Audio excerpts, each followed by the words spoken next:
Well, we have hats and Oh, I shirts see. now, right? So, I'd rather have an owl. and now we need to get an owl. So good morning, everybody. Let's go ahead and get started. Let's go to the next slide. I guess that's me. Go to the next slide, me. I think it's me.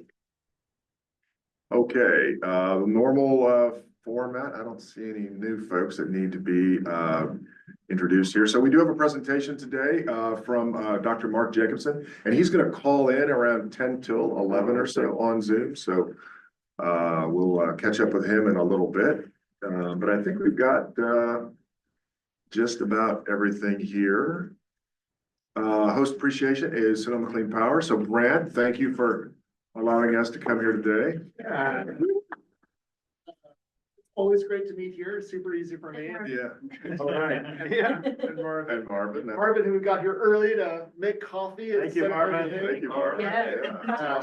Coffee's delicious. Happy to have you here. Yeah, and that's fantastic too. So we've changed a few things. One of them is that we've changed our hours to now open at 9 o'clock. So we used to have to open up kind of before, when we used to open at 10. So it's easier now. And then, we're just kind of shifting the focus of this space. We still host events like this, but trying to make more of the focus on is now the Sonoma Clean Power Customer Center. So you'll see, for those of you who walked in here, we have some kind of cubicles up there where when you come in, if you want to talk about your bill, hey, what are some practical steps I could do to kind of reduce my bill? We have, great folks like Martin here to help you walk through some of those options for you and kind of look through the details, because the PG&E's bill is not an easy document to unpack. Nobody can figure it out. No, So- and it's Okay. So So is that true then? Because once a year or two ago, I called SCP to see if they could help me with my bill, and they said no. And I just wondered, so now you guys are more wanting to help? yeah, figure it out. absolutely. I mean, that's a big question we get, and so Yeah, it is really helpful if you can, that's great. Maybe I'll do that sometime. because, yeah, and it's it's something you can do if you want to call in, but it's Oh, yeah. also sometimes nice just to Yeah. bring the document down and sit down with somebody. Right. And yeah, we'll continue to kind of evolve this space, but it kind of started off with this California Energy Commission grant that we had to be kind of more of a technology demonstration center. And there's still aspects of that here, but really trying to bring that focus more to the customer now. Cool, nice. No, that's awesome. Yeah, and also say too, I hope everybody, if you did bring your EV, we got free charging up at Lot River Business Center. Yeah, And thank you. Charging right now. Great. Thanks for the juice and the coffee. Thanks for the donuts. And the donuts, that's right. Okay, let's see, just a couple of administrative things. The bathroom is I think it's just right behind me. Emergency exits around. If you gotta get out, just get out. They're all marked. Okay. Thanks for the donuts again, Mike. I think it's the reason they come to the meetings, is for the donuts. Excellent. One day a month, I get that sugar boost. And welcome any new members that are on, although I don't see any today, so we'll keep going. All right, so Jerry, I think, decided he's not gonna make it. He had a tree go down at his property sometime this week in the storms, which is unfortunate. So he may yet call in at 11 for the presentation from Dr. Lawrence, and we'll find out. But all right, so we'll start with who are you and how do you get around? We'll start here with who are you, and do you have any clean energy projects planned for 2025? Great question. Start with you, Bernie. Okay, Bernie Dolan, and no, I don't have any projects planned. But I'm pretty well there, except for batteries. I can't figure out how I can justify the expense of batteries, and then of course we're no longer dealing with Elon Musk, even though I have a Model 3. But anyway, It's a family decision, what's that? a family decision. Yes, oh, absolutely. Yeah. But there's a lot of good cars now out there to choose from. Yeah, I think, well, you'll see it in, there's a presentation here, you'll see that in the numbers, particularly in Europe. Really? He lost stuff, yeah. Europe numbers are down quite a bit in Tesla cities. Yeah. Mike, oh, good, Brent, all right, very good. Brent? Okay, let's see, I drove my 2016 Leaf here this morning and I was like, yeah, that cold, I think there was something I was read, just talking about the impact on the battery of cold weather. And definitely feeling that. My clean energy project, if it counts, is trying for the umpteenth time to fix leaks from the solar system on my roof. That has been a non-fun part of having solar. Oh, the mounts, in other words. Yeah, so did get a warranty from the installer, but they just keep sending people out and taking them off and fixing stuff, putting the panels back on. Yeah. Do you know what Putting kind of, new holes in to fix the old holes. do you know if they're the kind of mount that has a flat piece that mounts over like shingles and then they have a seal under it? Is that the type of mount it is? Or is it one that has a mount with a tube and then a flashing over it with a little rubber seal? You know what I mean? So I was gonna buy into the first thing you said, but then the specificity, I'm like, actually, I don't know. It Yeah, sounds the same. right. Oh, I see. Yeah, I see. it's my job not to get into Okay. that level of Okay. detail. I'm That's just right. curious. That's what I pay you guys for. Yeah. Yeah, don't get out of the You know, when I had an issue with, I had one of those leaking and the water was damming up against it because I have a redwood tree right. Yeah, yeah. And the water was damming there. It wasn't really leaking. It was capillary action up into the roof because of all the. So they told me to keep the roof blown off. So that's what I've been religious about. Mm. Where are you gonna go? No, I'll go, Oh, Mike. Yeah, All right. I'll go last. Then we can. Good morning, everybody. First, before I say, well, I'll do this. So I don't have any planned energy projects either. I'd like to, but we're not sure if we're in transition from the current residence we're in to whatever another one is. So we're in that period of like, oh, I'd love to do a lot of things. Add batteries, insulation, heat pump heaters, but I'm doing the family trade-off. It's like, okay, well, how much do we do in our present residence? But I'm looking for that as we look at other places to live, it's like what kind of either energy things as it's got or what I'll have to do when we get there. So definitely. Hey, can I get in the roof and see what the insulation? is? Yeah. Yeah. Definitely on mine, Yeah, what is the new place energy profile or what you have to do? But a tiny little story for coming here was because of course I knew about the Sonoma Clean Power Parking Center and I wanted to park in there, but I didn't really need to charge. But every space has a charger at it. So I was guilted into charging because I didn't want to be parked there and not charging. So anyway, thanks Brett for the charging, but anyway, 10%. yeah, exactly. I'll take a couple of kilowatts. Yeah. Well, you'd have felt better about it if he'd have charged you, right? Well, yeah. I was looking at accessible parking requirements for compliance with the American Disabilities Act at other lots, and I found out that ours is a unique situation because we do have chargers at every single parking spot. So typically you'd have to have ADA spaces for charging and ADA spaces for parking, because charging is not parking. But when you have a charger at every single spot, then they can be the same One and the space. same. Yeah, so it's So that's actually good. yeah. 88. Wow. Should I go? Yeah, that's right. So I'm Sonia and I don't have any clean energy projects for 2025, but I do have my eye on this 110 volt electric range that has a battery in it, and it sounds like such a horrible idea.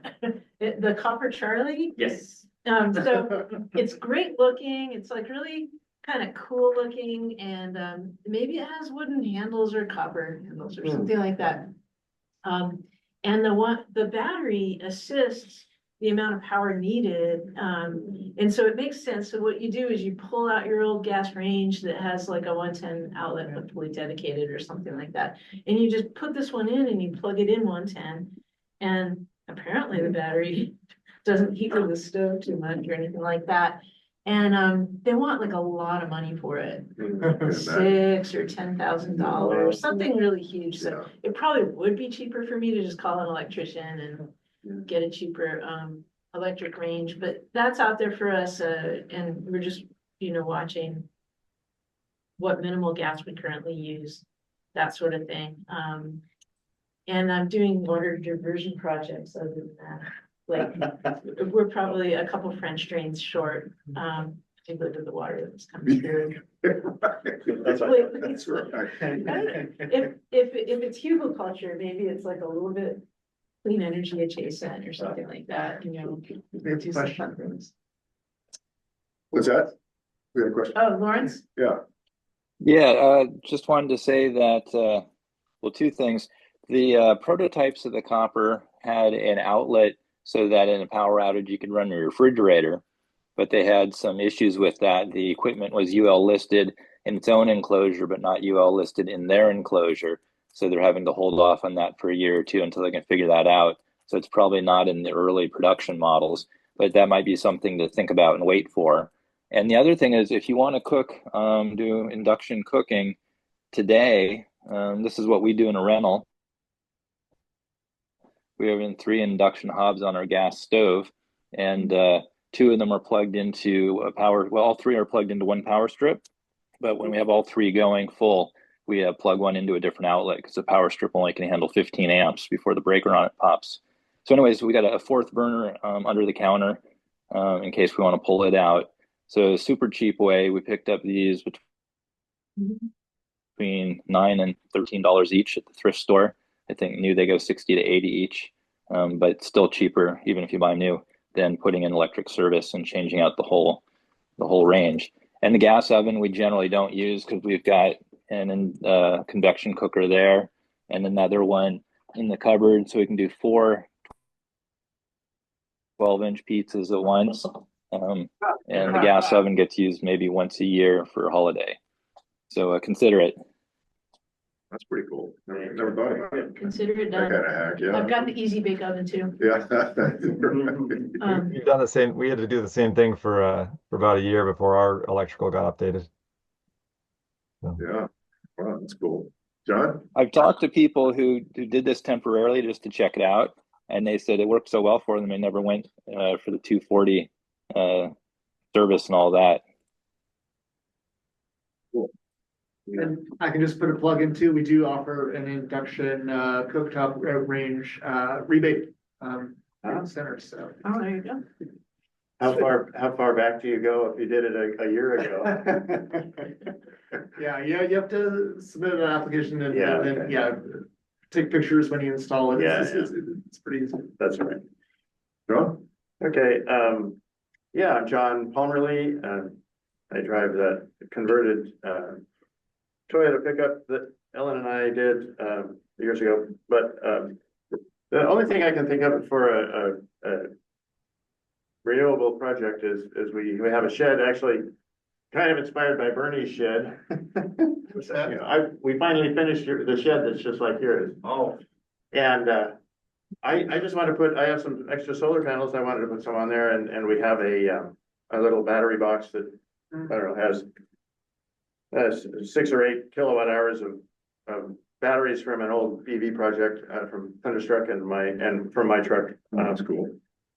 Anyway, right now we do have a 3,000 watt inverter that we can plug into that, and we hope to be able to use that tomorrow because next Thursday, because PG&E is going to replace the power pole.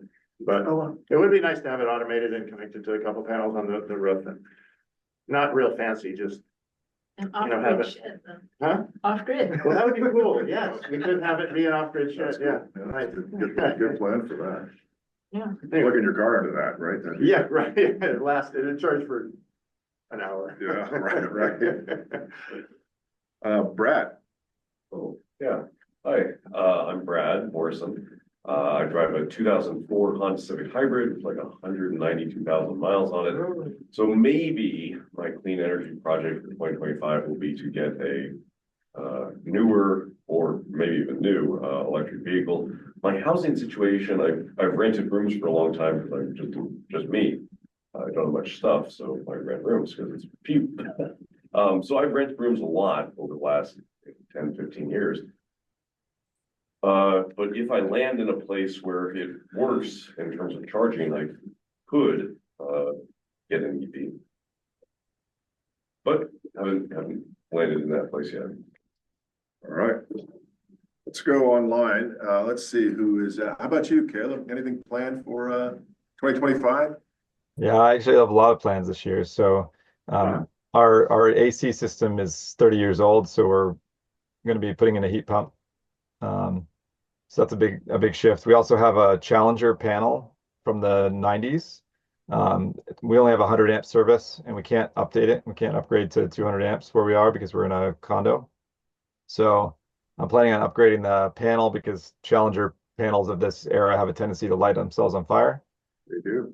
So we're going to get an upgrade to the panel, even though we can't upgrade our service. And then I'm looking at installing some dynamic load management for my EV charger.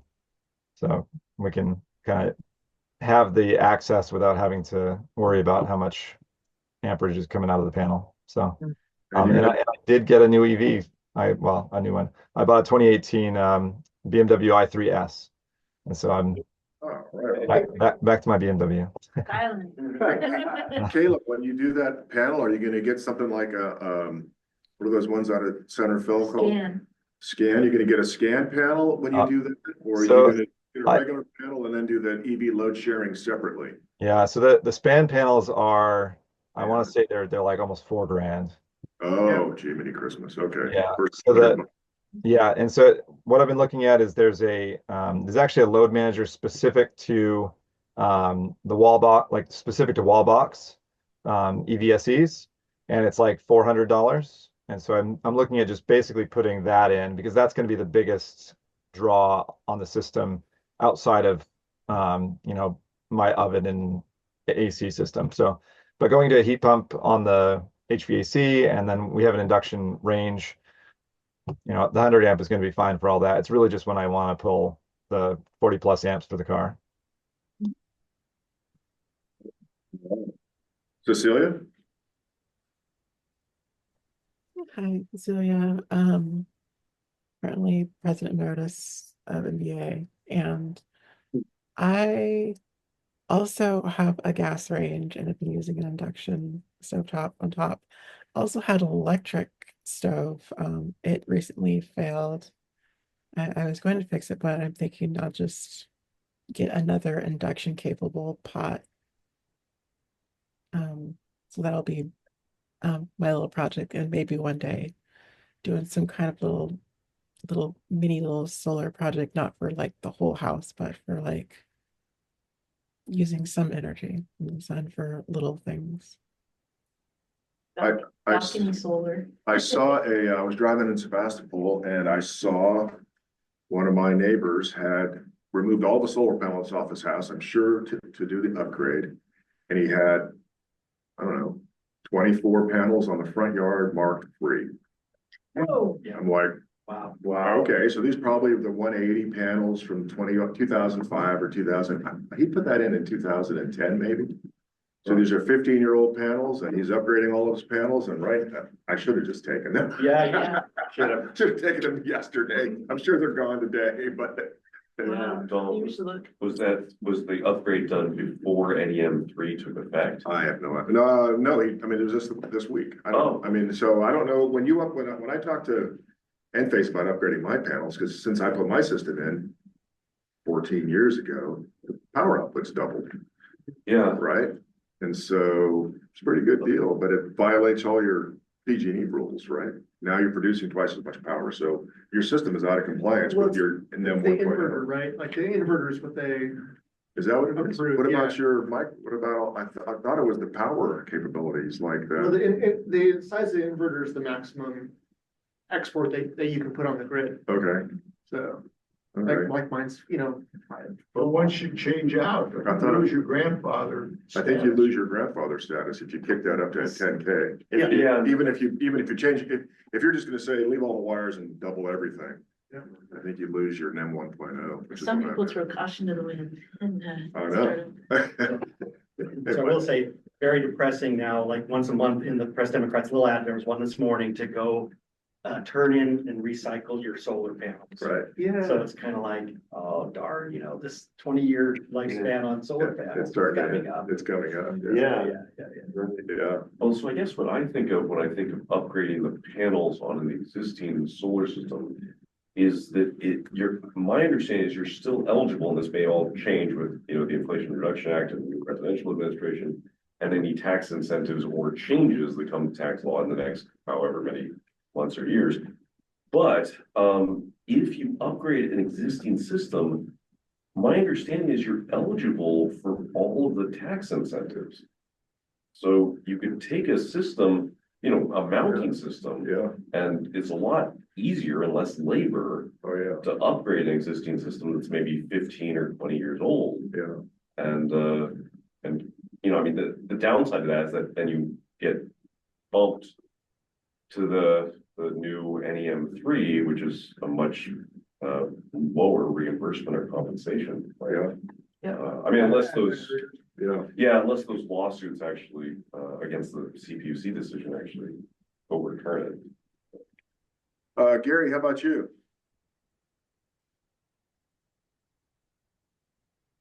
Gary, are you up? Hey, Gary. Sorry. Hi. Let's see. I'm Gary. This year I have a couple ideas for like some small solar projects. Sort of not like, I don't know. I also been, so I have Model 3 and I've been trying to drive that less. And I think one thing I might do this year is stop driving that completely and rely on public transit. So yeah, I don't know. No like major projects or anything this year so far. Welcome. Ellen, how about you? Yeah, hi everyone, I'm Ellen. I love this question, by the way, whoever thought of it. It's a great one. I don't know if this will happen this year, but my dad and I have talked about upgrading our truck's battery pack and possibly also redoing the bed on the truck, making another wooden bed. So that's a possible 2025 project. I don't know if this falls in clean energy, but my bedroom has a west-facing wall that gets really hot in the, July, August months, and it's pretty uncomfortable in my room during that time. So my dad and I have talked about ways to, either put up a shade or some type of like reflector or some creative way of keeping the west wall right here, cooler during those months. So it's kind of a clean energy project, but we'll see how that goes. Plant a tree. Plant a tree. We do have some fruit trees right outside here, but I don't know. It's not quite enough. I love it. Yeah. Let's see, who else? Russ, how about you? I'm Russ Wigglesworth from Petaluma. I don't have any projects to mind, except for upgrading my front yard to put in a gravel walkway and going native on the rest of the yard. So I guess that qualifies. Yeah, absolutely. Yeah. And getting my Aptera. Yeah, right. Yes. Russ, do they have a cash for grass program in Petaluma? It's too late. We haven't had grass for 5 years. Is that a pun, Brad? No. Is that old hitchhiker's thing? Ask for Brad. Come on. The city of Santa Rosa has a square footage. Yeah. It's like $1 or $2 for every square foot of grass that you have in the front yard that you remove, or you put cardboard, what's it called, sheet mulch over it. Yes. And I just don't know if Petaluma has one, but it's like an incentive program to convert lawns into other front yards. All right. I think, Lawrence, I think you're the last one. I don't know if your question is up or has been up a while or what, but How about you? Any plans for the year? Well, first let me answer the reason my hand's up. What we can do if we have extra solar capacity, since most of us drive EVs, is charge our EVs during the day with our excess solar if we happen to be home with the car. And then if you find that you don't drive enough to continue to do that, you can take power out of your EV to power your house whenever you want, and then you have more capacity to put it back in, and that way your new solar system isn't on the grid, and you don't have to worry about PG&E or whoever saying that you have to be on NEM this or permit that or whatever. Anyways, just a thought. So projects. Oh, and there's local people who are using non-bi-directional EVs that do have DC fast charging capability to power photovoltaic inverters and put out 5 or 6 kilowatts in a go. And they just spoof the car into thinking it's hooked up to a fast charger. So this is with off-the-shelf equipment. And it's available to all of us who can tinker our way through it. The big part is spoofing the car into thinking it's hooked up to a fast charger, but that's really not rocket science. So I encourage everyone to look into this. And there are some products on the market already that you just plug into your fast charging port and it spoofs the car and you can get 120 volts out to run whatever you want off of. They're coming out of China. They don't cost all that much. So something to consider. So as far as my projects go, I'm volunteering with Sunwork and will continue to install heat pump water heaters at people's homes. For years, we did it pretty much for free because of the rebates. Now there's a modest charge because the rebates are less fruitful. And we also do rooftop solar installs. So since I'm in a rental, there's not a lot I can do at home, although I do have battery systems for backup power and running lights and stuff like that. I continue mostly to volunteer to help other people get their act together. But I've also been fixing and installing EV chargers, figuring out ways for people to charge their cars at home, even if they're in difficult situations. So that's me. I'm Lawrence down in Palo Alto. Very good. Thank you, Lawrence. So I'm Dom. Oh, did you want to go? Oh, me. Well, hi again, Marvin. I really don't have something Nothing planned. planned for the year? Yeah, I have ideas. All right. For example, I'm thinking if we can insulate, have better insulation at my home.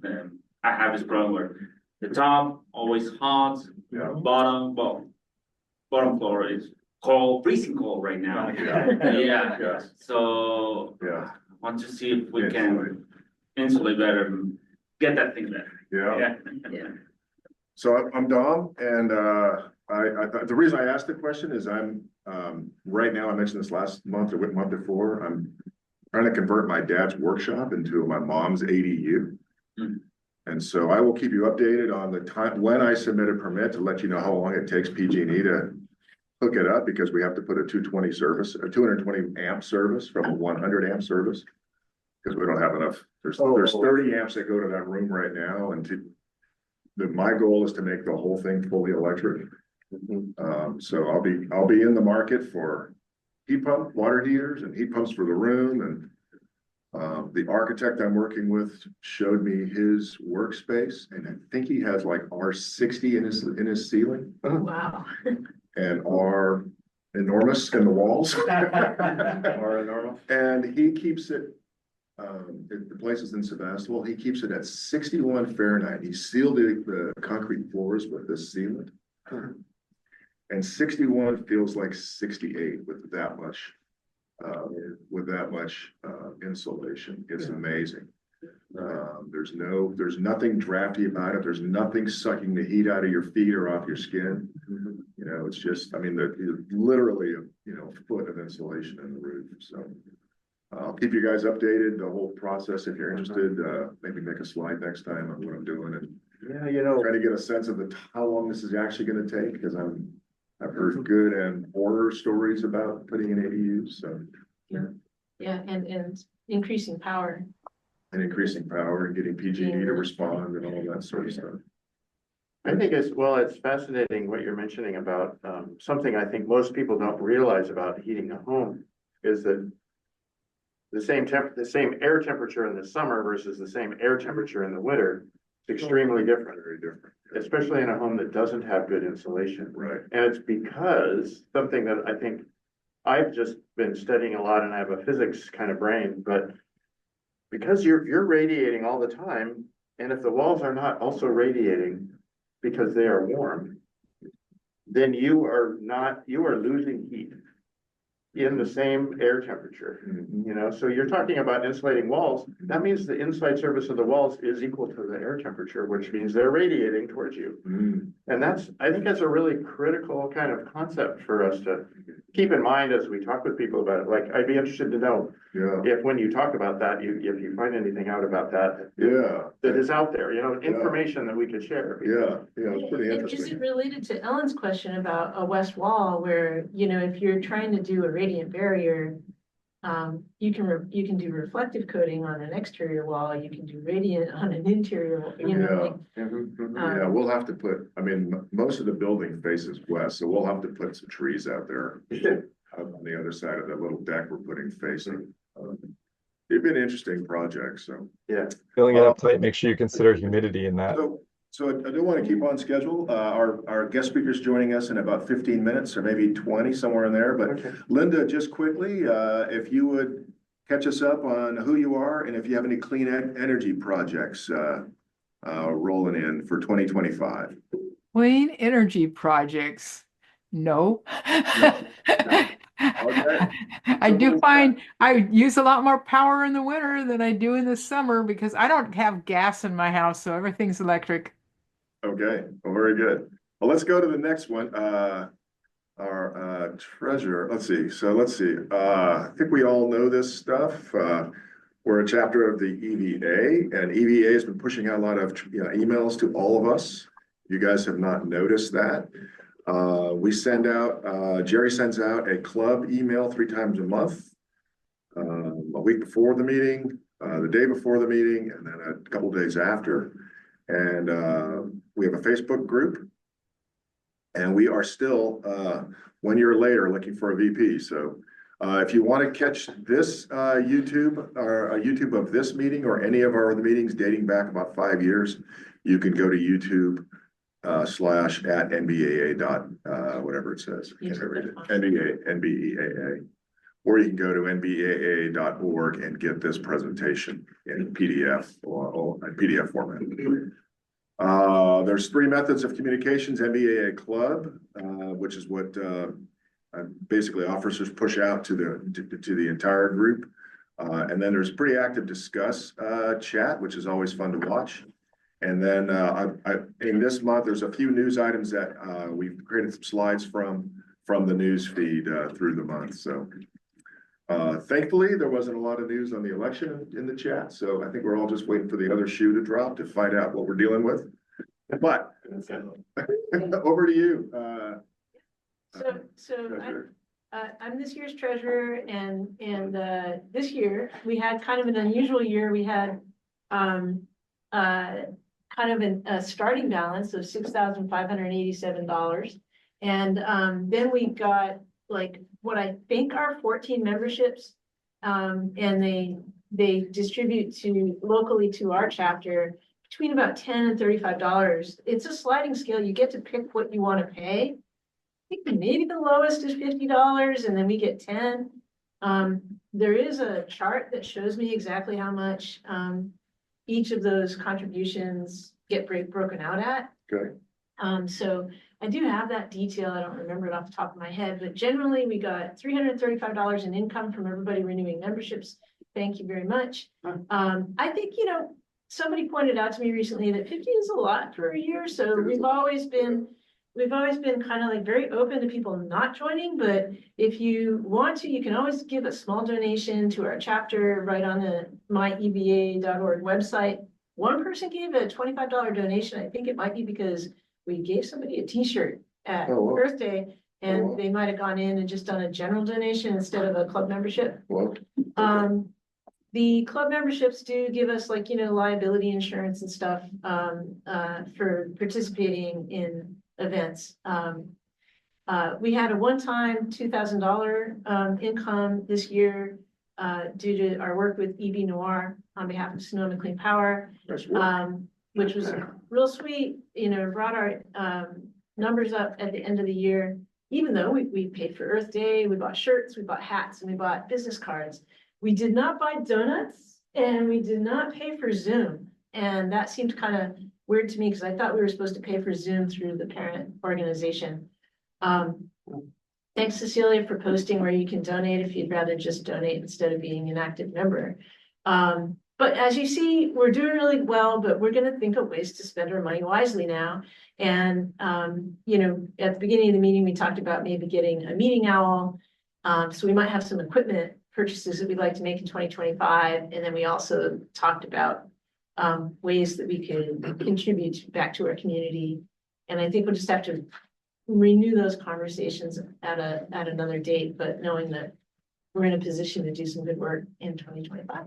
Yeah, it's really good. We're using the meeting owl now. And so for those online, if you guys can give us a thumbs up, if you hear Brad say, my name is Brad. If you can hear Brad, give us a thumbs up. My name is Brad.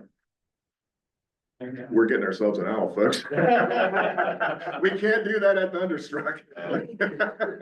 You know what I'm saying? I know what you're There's no saying. way we can do that at Thunderstruck with the little thing I have. And people who are online have commented about this. Yeah, And it's that's just, perfect. yeah, it All right. really makes it difficult to not hear. So, Yeah, and the meetings that I've called into when I've been on the road or something. It's difficult, Ugh. right? Yeah. So I Good. appreciate you guys putting up with our poor audio quality at Thunderstruck. So really good. Anything else you want to stay here? No, if anyone has any background on that Zoom subscription, maybe they changed their policy, I'm not sure, but otherwise I think we're in good shape. Okay. If anyone has questions after the meeting, just let me know. So one of the topics for next month is, well, we'll talk about it later, but I was thinking about having a meeting with Switch because they are still looking for sponsorships through Switch. So we may talk to them and meet over there next month. And find out what they're doing. If you're not familiar with Switch, it's that vehicle. When you first come into this building on the right-hand side, there's that red vehicle. And they make those for schools and throughout the country. I think they've sold 400 of those kits. And then the students, they tear them down to the resistor, basically, and they put them back together again. And that they have an entire curriculum around building an EV and understanding an EV architecture. So they're in Sebastopol on Morris Street. So I've been working with them and trying to get a meeting over there for the last few months, but we may meet with them next month. So.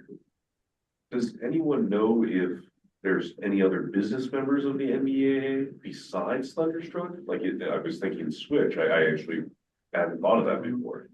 It's a good question. We have not put the We don't screws to Sonoma technically Clean have Power yet, have we? active business members, but you can become an individual member of the NBEAA, and we've had business members of the community join as individuals. Yeah, actually, I don't even know if Sonoma Clean Power is a member. Yeah, we'll find that out. That's a good point. Yeah, let's check. Yeah, we can check that and maybe even some of the other local companies, right?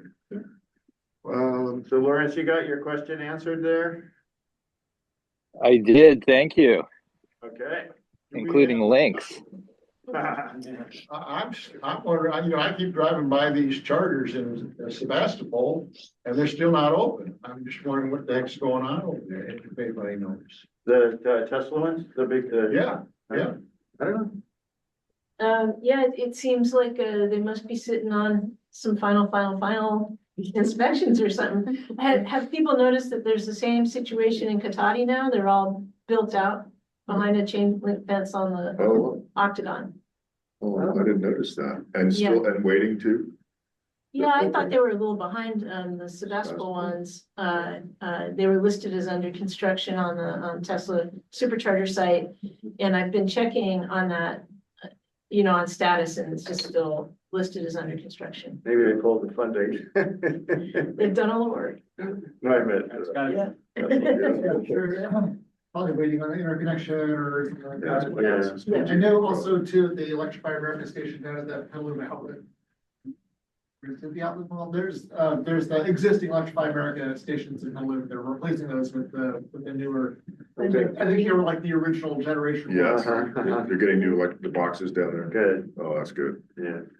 That's great. So the other administrative thing for, in, what did we say, next month is so this is like the PG&E, the PBS pledge drive. Have we heard it before? A monthly refrain. We are having elections, next month. And, we are looking for a few roles, vice president, treasurer and secretary. And so, like we've said before, it's, we share a lot of the responsibilities. We cover things left and right for each other. The president makes sure that the monthly meetings occur and leads delegates club activities. The vice president assists the president in monthly meetings and supports the club activities. And those things are, it's like outreaching to speakers in some cases, or it's coordinating a location for a meeting with John or with Brant or wherever we decide to meet. And the president emeritus provides historical knowledge. And I am so blessed to have 3 president emerituses among the current officers. So I have a rich history of people that I call and say, how's this supposed to work? And where do I find that? Great. And I'm counting on them to continue in some role, whether as officers or in some emeritus role in the future. So, and then I think Sonia is putting her name in for continuing as treasurer for 2025. And that's worked out really well. As you know, we have a budget. We have spending. We have a person who deals with national. I figured out how to get the numbers. Yeah, exactly, right. Oh, I do have a quick update from the parent organization. You might have received the email yesterday. It just came out yesterday that my EVA, they've hired an executive director. Okay. And his name is Selleck. His last name is Selleck. And so my understanding is that they've been an all volunteer organization, and for the last, I'd say 3 years, they've had the same president, who's been great, and then this guy Aaron Choate, who just like runs a ton of things. Yeah, he does. And got us the numbers this year, and people felt a little like uncomfortable, like, oh, the numbers aren't coming in. I guess they hired a bookkeeper to do the numbers, but now they've got this executive director, and he's out of not Canton, Ohio, maybe Canton, Ohio. They've done some really good work, and so we might see some stuff happening at the parent organization that hadn't happened in the past. And So that's a paid position for the first time. that's a paid position for the first time, Okay, and so right. I think is a lot of good, meaningful people. People who mean well and have been working hard, but they have other jobs, I'm sure.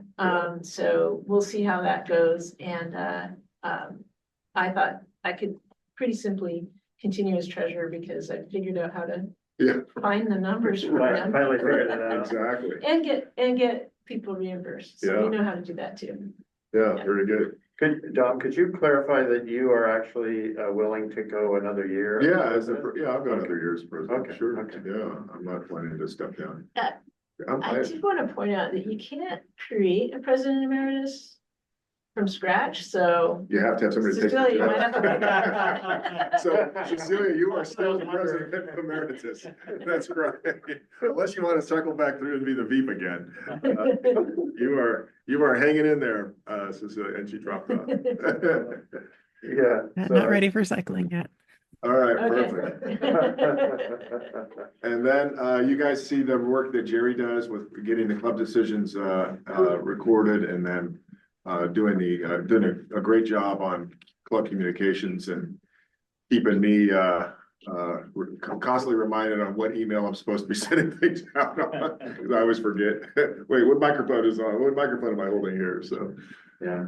so anyway, what's the process? The process is these are the rotations. Hey, this is last year's chart. Oh, it is last year's chart. because it hasn't changed in here. So we do need some folks to jump in the VP role, the second, and I don't know if Jerry's weighed in on the secretary role, if he wants to keep doing that or not. And then I think, I think we need to formally look at all this stuff in a month or so. So if it's something of interest, let me know. And we, like I said, this is very much, this is team volleyball, not singles tennis. Okay, so we'll do this next month. All right. So we've got just a few minutes, and I think we'll cut over right at That charger. right at maybe when our guest speaker rolls in and talk. But we'll start with you, John. Okay, yeah. I really like this. I just wanted to do a little storytelling about this situation. We've had I'm calling it a spider web anchor because literally it was covered with spider webs for years. This Blink EVSE on the side of our home, and I got kind of tired of it because we have two EVs and I wanted to be able to charge both of them. So anyway, it has a complex screen that always requires you to go through this touch the corners activation thing. I don't know if you're familiar with that. I sure am. And then it would start and it would just turn off randomly, you know, and I looked online and oh, lo and behold, there at mynissanleaf.com at the bottom, if you have this kind, you can look at this up. But basically, you're unplugging the logic board inside, like I show in that lower picture. Very simple. If you turn the thing off first for safety, now the thing operates like a regular EVSE with, you know, like a portable. You just plug it in and it And the goes. screen is worthless anyway. And the screen is worthless anyway. It's like, what the? You know, What do we need this for? yeah, I'm sure it was like 2014 or something. It's when they thought, hey, man, we're gonna see EVSE. We got this thing. It's really cool. Let's put a computer in it. You know, so Don't do anyway, that. don't do that. Anyway, if you're interested, there is that availability, like you said, Sonia, if you have that, it's just like, you just plug it in and it goes and it doesn't stop. So that's really cool. Now we have another EVSE. So And that's all. if that attracts you, I have one in my tractor shed and you can have it. Okay, I need a third one, yeah. For our next TV. But that would have been helpful in the last year I used it because it was just goofy. It was Yeah. a little goofy and it offers you scheduling capability, but since, my car offered scheduling capability as well, it was redundant. Yeah. I just found it was just a big fat wall wart that was. So this is a 25 amp or It's a 32 amp. 32 amp, okay. And so it's fine for the truck. I had the truck in the driveway charging on this and while I was doing some work on it recently, so. Anyway, we can go to the next slide. And it's plugged into It's 240 volt. into a 1450 connector? Is that how you- Actually, it's wired. It's hardwired. Hardwired. Yeah. Okay. It was our first EV when we first got Leafs, EVSE, All right. in 2016 or whatever. Can I ask about this project? I'm sorry, what? So I'm curious, the modern communication between the EVSE and the EV, telling the EV how many amps it can draw, is with a square wave with the pulse width modulated. The older ones, I understand, just use a voltage to tell the car. So if you've disconnected the processor, does this one just have a series of resistors that give out a particular voltage to let the car know what amperage it's capable of, or is there still some processing in there, another chip? That's a good question. That's the miracle of this fix is that I know that the square wave, the pilot signal, which is what you're talking about, the communication line with the square wave still works because the car will not turn on unless it gets that signal. And so it's still there. I think that the processor, it's a Linux board that was just disconnected, was simply for interrupting the charge based on parameters that in the screen user interface. Because it works, and I know that the truck would not charge without that communication line. So I'm not sure if it's a square wave. I imagine it was the PWM thing. So anyway, well, the first chargers, apparently there was a generation in the J1. Can we take this one offline, guys, a little bit? We're gonna get. Well, I just want to say that the first generation of J1772s didn't use a processor, so they just used a voltage generated by a voltage divider. And so I'm just curious if you could tell by looking at the electronics, which that blink was. No, I could not, yeah. Okay. Thanks for the question, though. Yeah, okay. This other thing is a big discussion we don't have time for today, but Ellen and I have been traveling around, and down at Pacific Grove, we noticed this signage on the right at one of the fast chargers, you know, a CCS charger. And the problem here is that it looks to me from a logical perspective that this is just one of those examples that I've heard other people talk about it, where you can't charge as an EV legally, and you can't charge as an ADA vehicle, because both of these things are required. It's like if you do a logical and on these two signs, then basically only people with an electric ADA car can plug here. Right. So there's a problem. We've been in communication with Pacific Grove. They haven't responded yet. I think it's because it's a very difficult question to answer about what how to set this up. Evidently, the state has not provided really clear signage. The document on the bottom of this little slide does seem to indicate that it's from 2012, that the purpose of the signage in this case was to make it clear that you had to be an electric vehicle to charge there, but it does not exclude being parked there if you have an ADA car. So it's just, that's not clearly shown in the signage. And I just wondered if the NBEAA could get together in some kind of a committee and communicate with California about, come on, let's get this handled. It's been over a decade that this problem is existing. Yeah, I mean, I went through this, I saw this in Sebastopol, and they did this at the movie theater, and they moved the lines on the ground a couple different times to try to figure out a way to be compliant with this. Right. You did. And Sebastopol might be they might be worth talking to, because they've had to go through that. They've gone through it, they figured it out, and I think they figured out a way that allows you to say yes. They orgated it somehow the way they interpreted the signage. Yeah. As opposed to gating it. Yeah. I would love to follow up on this too. Another option is like a use last. So you say, hey, this is ADA, but, or, you know, like anybody can use this, but use this last, you know? Yeah, right. Yeah. Yes. And it's almost like the state of California maybe doesn't have the bandwidth to figure this out, but it seems like a simple solution could be available. Oh, so Ellen's saying there were 3 CCS charge point fast chargers at this location, and 2 were, what was it, Ellen? 2 were being, let me see if I can pull it up and read the rest of it. Yeah, so the issue was we were, coming from Santa Rosa down to Pacific Grove, and 2 out of the 3 spots were being used. The ADA spot was available, and we were kind of like, we really need a charge right now. Can we charge here? So, we decided to charge there, but we didn't know if it was legal or, we wanted to follow the rules, but it was hard to know. Anyway, yeah. Yeah, and we did see PlugShare mention that people were just avoiding it because they didn't know. And that doesn't work for the whole system to have charge units not, charge is not used if people are afraid. And also we've seen records of people being ticketed I think incorrectly. So yeah, it's definitely a problem. The good news is that you weren't iced. That's true. We weren't iced. And also, Dad, did you mention that we reached out to the city of Pacific Grove, and multiple times, and haven't been able to get clarity from them about how to handle this? So it's just interesting that even when we're actively trying to find out what to do, we can't find it out. When I first saw this sign, when you put the sign up on, I looked at the picture, it struck me as an or, but I have a friend who's ADA, needs ADA compliance. So what I would probably do, unless I went into the restaurant or wherever that thing is near, I would probably be looking around to see if some ADA vehicle was coming by. Of course, I can't necessarily see someone has a placard. It says van accessible, so it can mean that someone just with a placard in a regular car can park there. So the handicapped or ADA people need ADA would be extremely difficult to spot.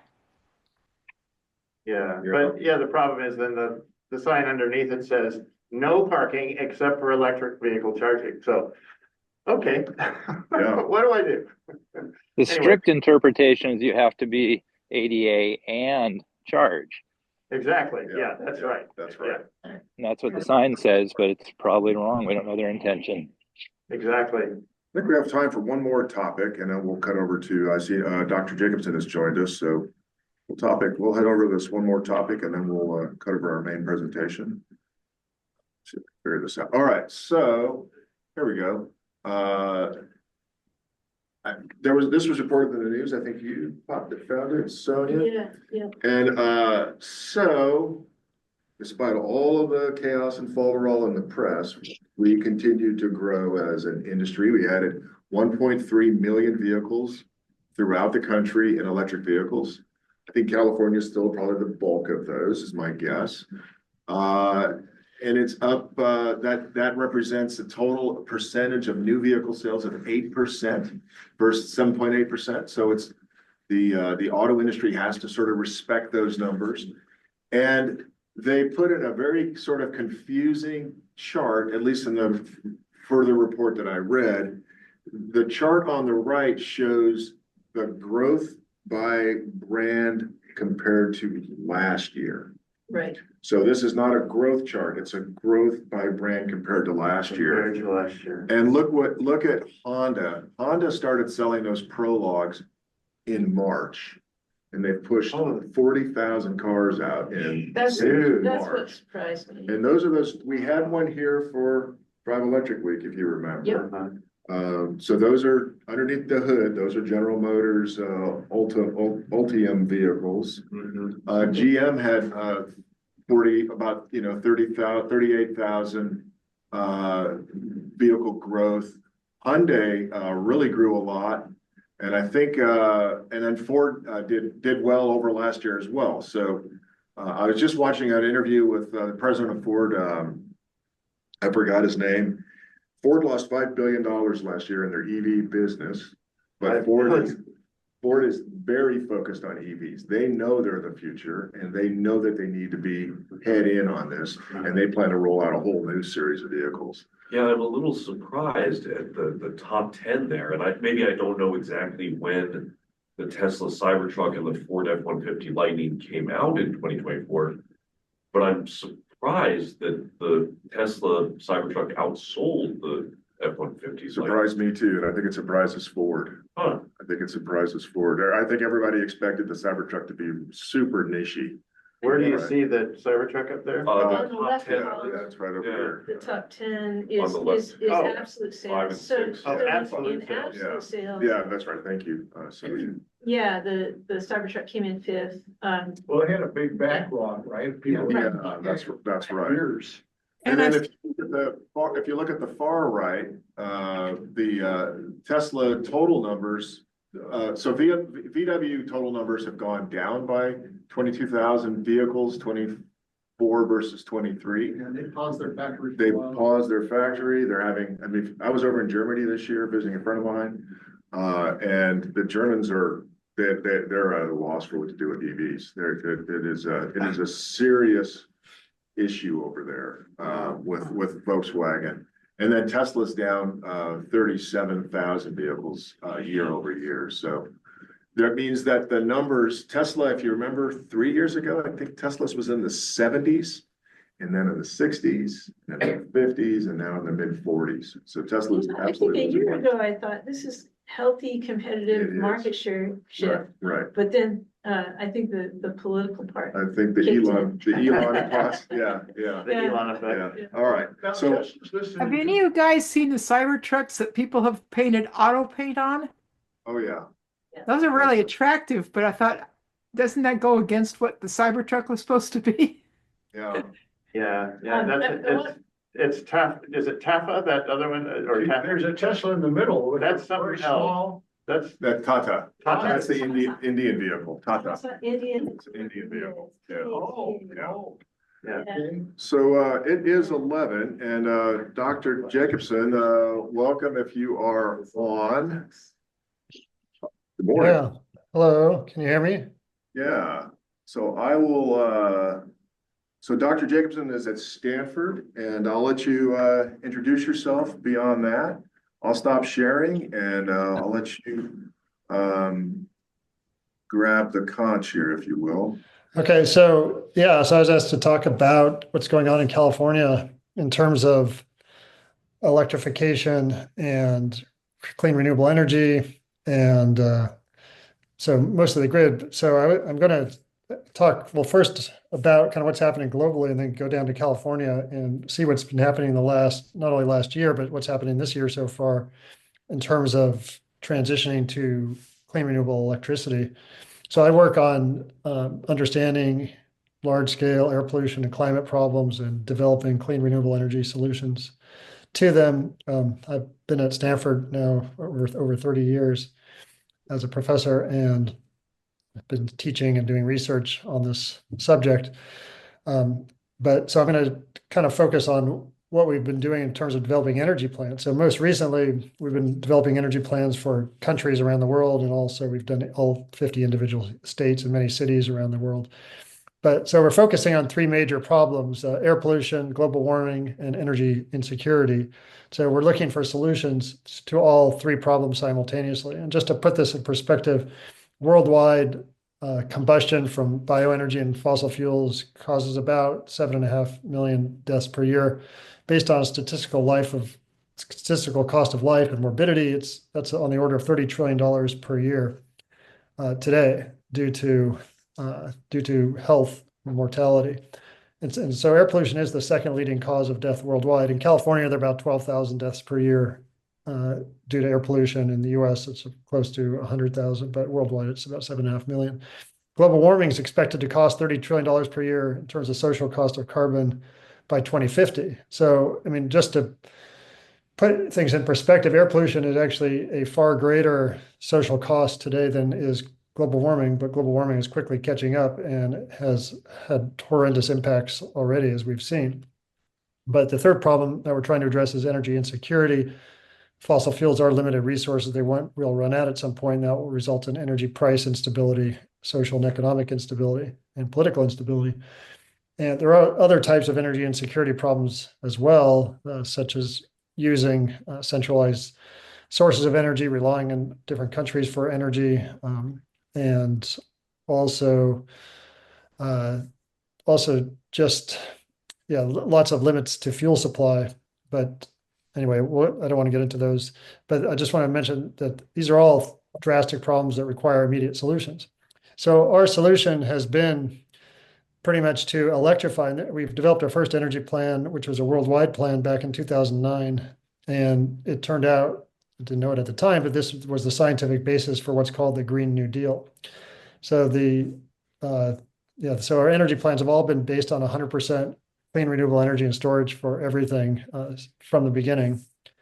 And that's what the Green New Deal is based on, is 100% clean renewable energy for all 50 states when it was proposed as legislation in the US Congress.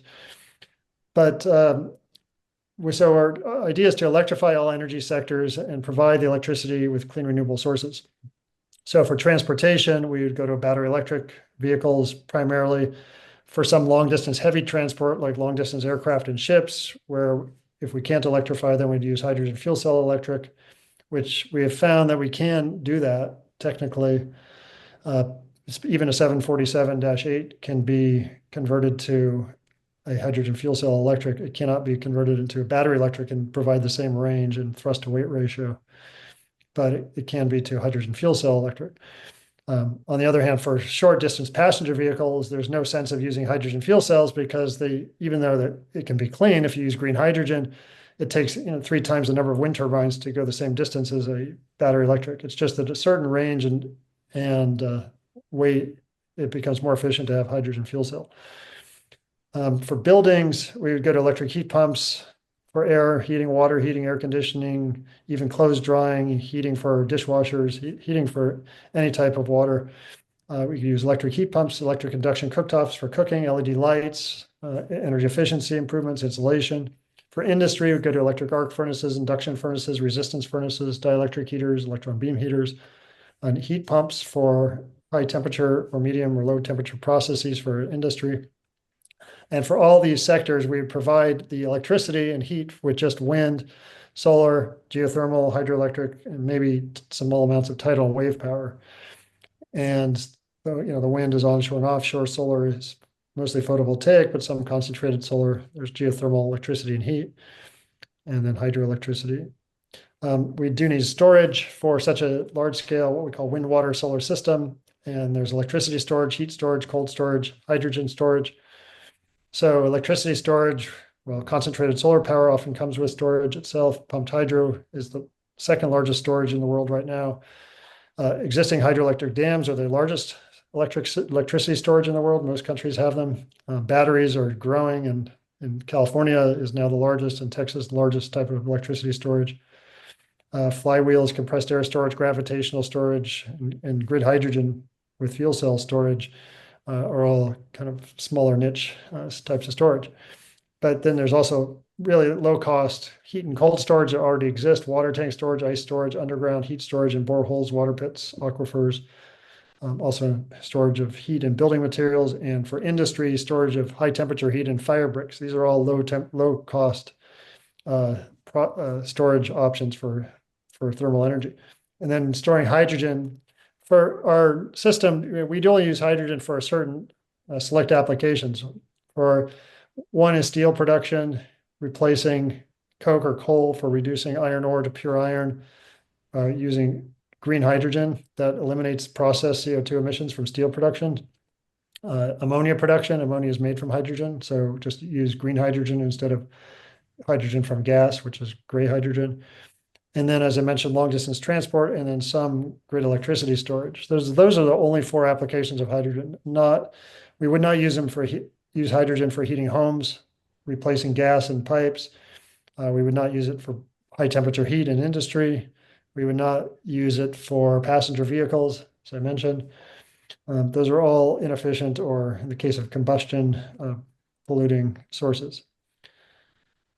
So then we've developed plans recently for 149 countries, and we've also done previous plans for 145, 143, 139 countries. So this is our latest, to see, can we transition all these countries to 100% renewables? And looked at it every 30 seconds for multiple years by balancing solar, wind with demand and storage, and using hydroelectricity and demand response as well. But just to put things in perspective in terms of why it's so useful to electrify. So if we look at the end use demand in the 149 countries, which represent about 99.75% of all world emissions, the demand in terms of power, annual average power, was 12.6 terawatts in 2020. Going forward, that would be about 18.9 terawatts in 2050 in a business as usual case. But if we electrify and provide the electricity with wind, water, solar, our demand goes down about 54%. And that's for 5 major reasons. One is the efficiency of battery electric and hydrogen fuel cell electric vehicles versus internal combustion engine vehicles. The efficiency of electrified industry versus combustion industry. The efficiency of electric heat pumps versus combustion heating. Eliminating the energy needed to mine, process, and refine fossil fuels and uranium, because with wind, water, solar, we don't need to mine for fuels for energy. And then some end-use energy efficiency improvements beyond business as usual.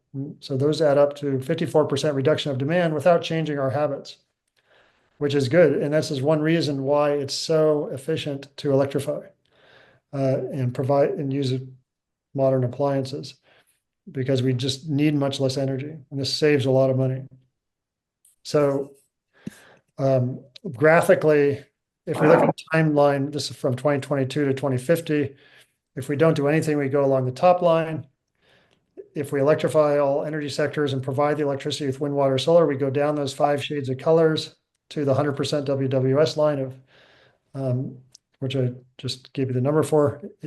And then we provide that wind, water, solar with a combination of onshore and offshore wind, solar photovoltaics on rooftops and a power plant, some concentrated solar power, some geothermal electricity and heat, and then some hydro and some tidal and wave power.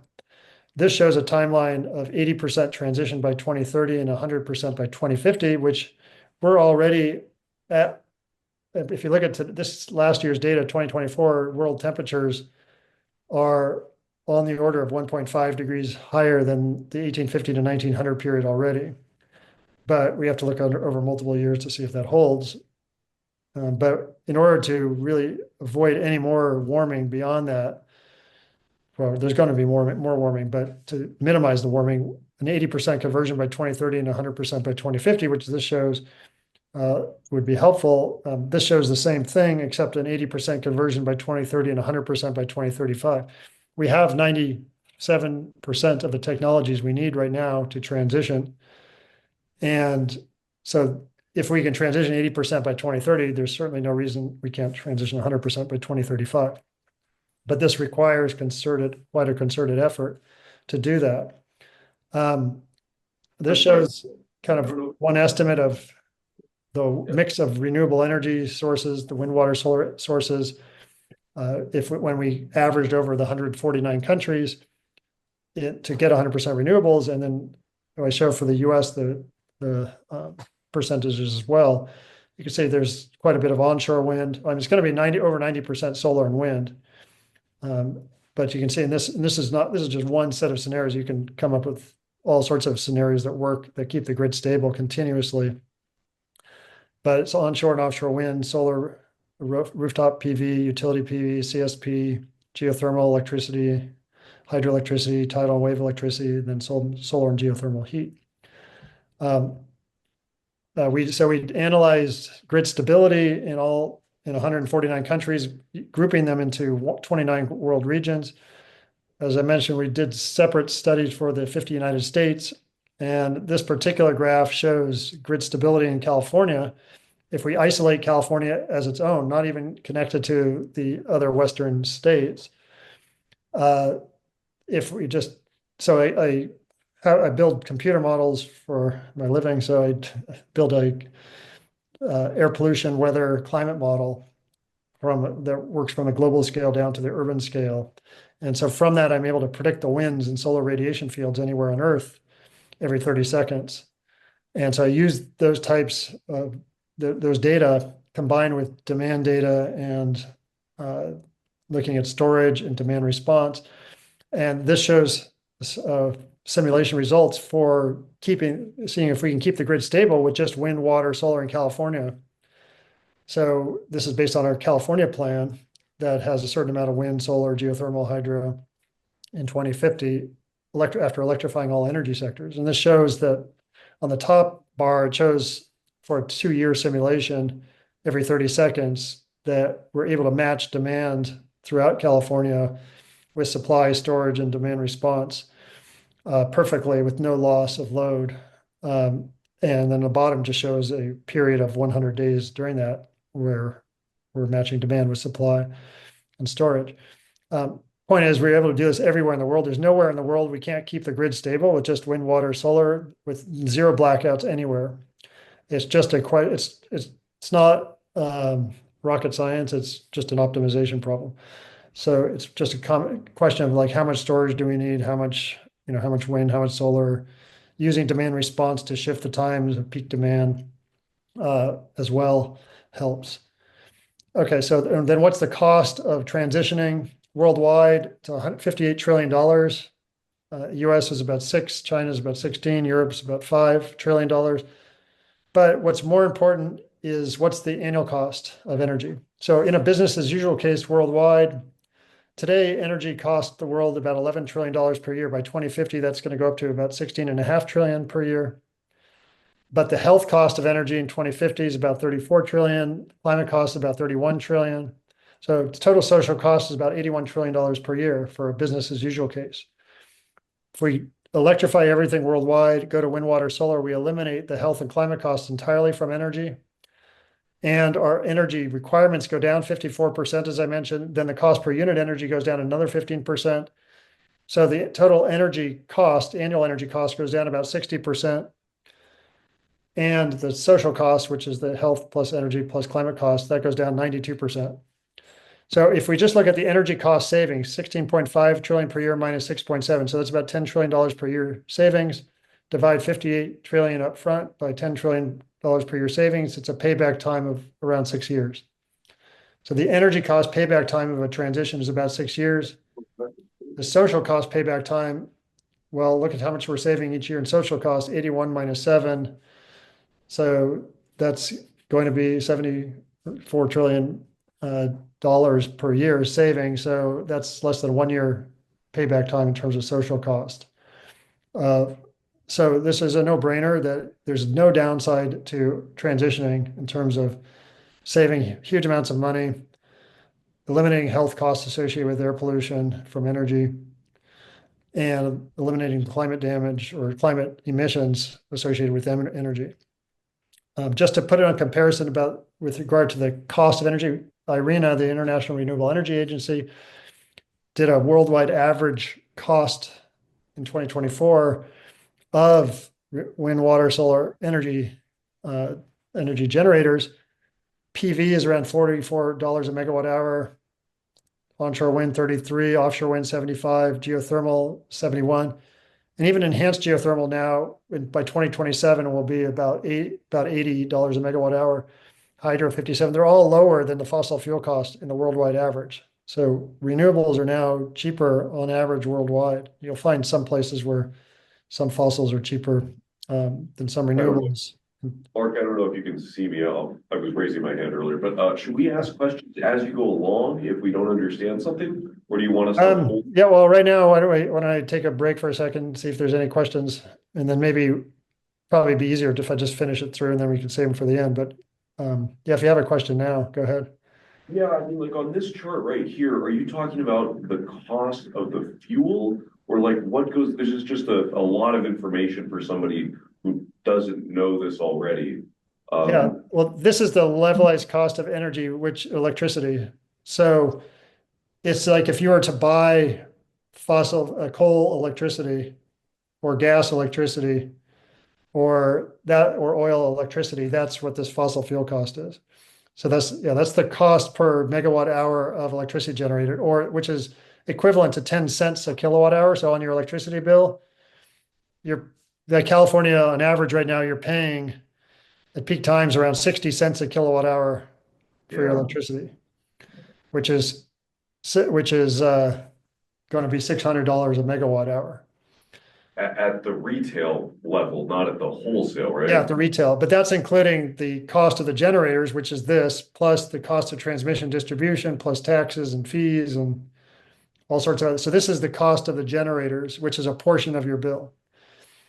And this is the cost, not the price. So this is what it will cost utilities when they buy, like if in California, when they buy utility PV from, like PG&E buys it from some utility PV farm, they're going to be paying them like $44 a megawatt hour, $4 or 4 cents a kilowatt hour, but they're selling it to you at 60 cents. So this is what it costs. This is what it actually costs, but you're paying way more. We're all paying way more because the utilities will pay for transmission distribution for, in California, we're paying for the fires, we're paying for the gas disaster, San Bruno, Aliso Canyon, we're paying for undergrounding transmission lines, we're paying for strengthening gas lines underground due to San Bruno, we're paying for Diablo Canyon nuclear staying open, we're paying for the high cost of fossil gas in California, we're paying for the fact that just the grid needs a lot of upgrades in terms of transmission distribution lines. So there are a lot of extra costs that PG&E is charging us and other utilities are charging that have nothing to do with the immediate consumption of electricity. But this is the cost to them and to, the wholesale cost to, of these electricity generators. Does that make sense? Yeah. We forgot their profits. Yeah, and profits too. Were there any other questions so far? Well, this is fantastic. Pardon? Yeah, keep going. Keep going. Oh, okay. Yeah, and I'm going to get to California in a second. So just to give you an idea of how much land, because people say all these renewables are going to take a huge amount of land. Okay, so for the 149 countries, well, we don't need new land for offshore wind, tidal wave. We're not adding any new hydro in these plans. Geothermal is pretty small. Rooftop PV does not take up any new land. So the only new land is for utility PV and CSP and solar thermal and onshore wind. And the onshore wind is really space between wind turbines. So we call that spacing. And then the utility PV and CSP, that's kind of footprint that you can't really use for multiple purposes. So worldwide, it takes up about 0.38% of the world land for onshore wind and 0.13% for utility PV and CSP. So that's half of 1%. In the US, it's about 1.1%. Europe is about 0.9. But okay, this is going to shock you. 1.3% of all US land is occupied right now by the fossil fuel industry. So that's 1.3 million active oil and gas wells, 3.2 million abandoned wells, hundreds of thousands of gas stations. You have gas storage facilities, you have refineries, you have coal mines, you have just all sorts of fossil infrastructure.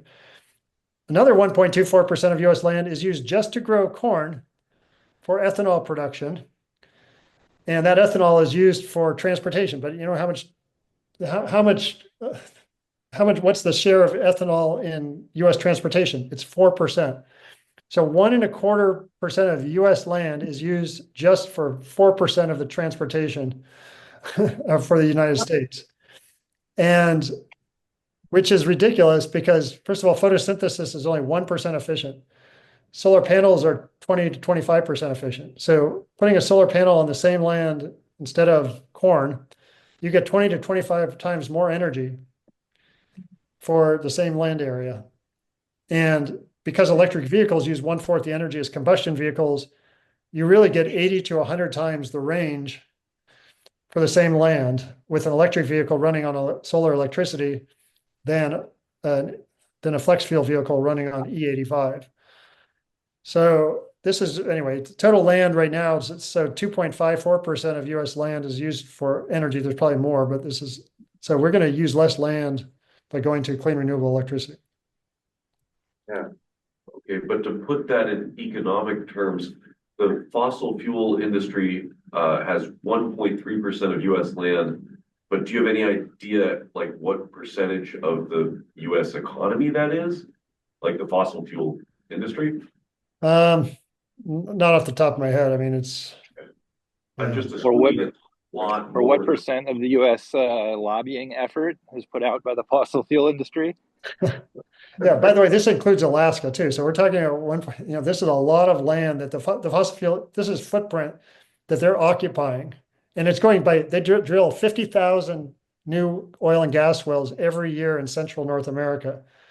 50,000 a year. So this is what we're facing. It's just going to grow. The land consumption by the fossil fuel industry is just going to keep growing and growing and growing unless we transition. Because, when they put wells in, they abandon them eventually. And those wells, you have to put cement in those wells and then they leak. First of all, they leak. Worldwide, there are about 28 million abandoned wells. And 60% of them leak. I mean, I think half of them, well, more than 60%, I think they're probably 70 or 80, but 5% of them leak immediately and then 50% over their lifetime usually. But anyway, so there's a lot of land. So when you're talking about land use of, people complain about, oh, I don't like seeing a wind farm. Well, there's a lot of land. If you fly over North Dakota, all you see is pock marks of oil and gas wells everywhere. And it's just really disgusting. But there is some progress here. So this shows countries, there are actually many countries in the world that are 100% wind, water, solar in their electricity generation now. In fact, there are 14 countries that are, anywhere from 95 to 100%, with several of them are actually at 100%. So Albania, Bhutan, Central African Republic, Lesotho, Nepal, Iceland, South Georgia, Sandwich Islands, Ethiopia, Democratic Republic of Congo, Paraguay, Costa Rica, Norway. They're all 98.4 to 100%. And then there's Namibia, Sierra Leone. And they're all driven by hydro mostly, but several of them have also geothermal or solar or wind or a combination. Costa Rica is a good example with a good mix of all four of those. Ethiopia has all four as well, but just not as evenly distributed as Costa Rica. In the U.S., okay, you're not going to believe this. What state has the most renewables as a percent of demand? Wind, water, solar. It's South Dakota. South Dakota is 110% wind, water, solar last year. Well, I say 20. It was from September 23 or October 1st, 23 to September 30th, 2024. So a full year. So it was 77% wind, 30% hydro, 2% solar. That's 110%. South Dakota also produced 16% gas and 10% coal. So their total of 137% of their demand was met by any energy, and they exported the difference. But the point is they're producing 10% more than they're using just with wind, water, solar alone, and they're exporting the difference. Montana is about 86.5%, Iowa 79%, Washington State 73%, Kansas 70%. And you can see there are 11 states that are 50% to 100% wind, water, solar already. But these states are dominated mostly by wind, and they're mostly Republican states. And number 12 is California. California is ranked 12 in terms of the percent of its electricity demand that's met by wind, water, solar in the annual average. But it's the only one dominated by solar, actually. So most states are dominated by wind, and the wind states are mostly Republican states. So they are the ones benefiting most from the tax credits for wind.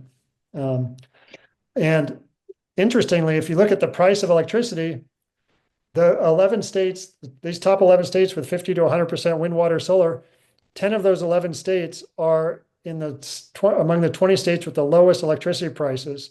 6 of the 11 states are among the 10 states with the lowest electricity prices. The only state among the 11 that has high prices is Maine. And then California, which is number 12, also has high prices. But as I mentioned, California's high prices have nothing to do with renewables. They have to do with all these other factors that I mentioned. So I grew up in South Dakota, and my understanding from 50, 60 years ago was that power was going to the hydropower was going to Chicago. Yeah, there is exports to different out of state, to Chicago, elsewhere. But hydro is actually, I mean, wind is 2.5 times hydro right now in South Dakota. But it's, yeah, they do export the difference. So they're a net exporter of electricity. Because there aren't a lot of people that live there compared to the amount of generating capacity. That's right. Yeah, on the right, this is the percent of demand met, it's supply divided by demand. So, and it's wind, water, solar. So 110% means that of the demand, if demand is 100% and the supply is 110% of demand. So they're overproducing compared to the demand, which means the excess is usually exported. Okay, so well, you could probably project which of those states that are up there in the 70-80% range when they're going to reach 100. Well, I think Iowa will pretty soon because they're growing their wind and solar still pretty fast. Montana, actually, there was a lawsuit in Montana that was actually, it was our Children's Trust against the state of Montana. And I testified in that. It was suing the state to try to get them to not favor fossil fuels in their decision making. And we actually won the suit, and it won in the Montana Supreme Court as well. And so, but the surprising thing is they were trying to pass laws favoring fossil fuels, although they're already 86.5% wind, water, solar on their grid. So I don't know why they're so gung-ho about fossil fuels when you can see that they're not actually using many fossil fuels anymore. They're producing a lot of fossil fuels to export, like coal. They have a lot of coal in Montana. But they have the potential. There's so much potential for more wind and solar and hydro in Montana. In fact, all these states have a huge potential. So they could, I think each one is still growing each year. So, but they're growing like, 3 or 4% a year. So, eventually they will get to 100%. Which gets us to California, which I want to talk about because there's been amazing progress. Even this 47.3% is not reflective of actually some really amazing things that are happening. First of all, I want to start just showing these time series graphs for some selective days last year and also this year. This is April 8th, 2024. So on the left, these graphs they're showing, each of these two panels is showing the same thing, except for on the left, the red line is 100, just the 100% of demand line. And on the right, that red line is the actual demand in gigawatts at each hour of the day. And actually, this is every 5 minutes. But what this shows is that it's what's making up the demand in terms of wind, water, solar. So yellow is solar, and this does not include rooftop solar, by the way. This is just utility solar, because rooftop solar is behind the meter. So what rooftop solar is going to do is decrease the demand. So the red line on the right will be lower with more rooftop solar. But the yellow is utility solar, the green is wind, the red is geothermal, the light blue is large hydro, the orange, which is pretty small, is small hydro, and then the dark blue is batteries. And the batteries are usually charged during the day especially when you have excess solar and wind. A lot of it, half of it goes to batteries and half is exported. But the white is filled with gas or imports or nuclear or some bioenergy, which we don't include. But the point is to show how much wind, water, solar is meeting demand and what times of the day. So this is a really interesting day because there was an eclipse on this day. And you can see the eclipse when the sun dropped, solar output dropped, and it was filled in immediately by batteries. So you can see one of the benefits of batteries, they respond instantaneously, like within 20 milliseconds. I mean, gas takes about 300 seconds to respond, but batteries are much faster. And then batteries are filling in the gap at night. Now on the right, you'll notice that the demand went up during the eclipse. Why is that? Well, that's because rooftop solar is so big in California that when there's a reduction of sunlight, rooftop solar goes down, and so people need more grid electricity because they're not using their rooftop electricity. So that's the cause of that up blip on the right side of the demand curve due to rooftop solar going up.